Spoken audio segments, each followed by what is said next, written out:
দীপ, বলো। তুমি কালকে পার্টিতে গেছিলে বন্ধুদের সাথে, তুমি হ্যাঁ। কি যেন মদ খেয়েছিলে? কালকে ব্ল্যাক ডগ আচ্ছা, আর পরশুদিনও তোমার একটা ফ্রেন্ডের বার্থডে ছিল, সেখানে তুমি কি মদ খেয়েছিলে? নাম্বার 1। আর এক সপ্তাহ আগে তুমি রিয়ার বার্থডেতে গেছিলে, সেখানে তুমি কি মদ খেয়েছিলে? ওখানে রেড লেভেল। Red level. আচ্ছা আচ্ছা, এক মাস আগে আমরা দীঘা গেছিলাম, সেখানে রাত্রিবেলা তুমি কি মদ খেয়েছিলে? ওখানে ওখানে তো বিয়ার খেয়েছিলাম। আচ্ছা, সব মনে থাকে তোমার, কি সুন্দর না?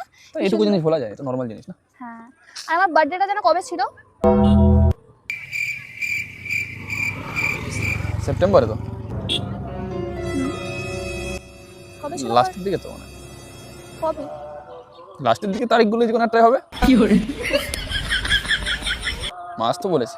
মাস বলেছো না? মাসের লাস্টের দিকে, লাস্ট 4-5টা দিনের মধ্যে কোনো একদিন হবে হয়তো।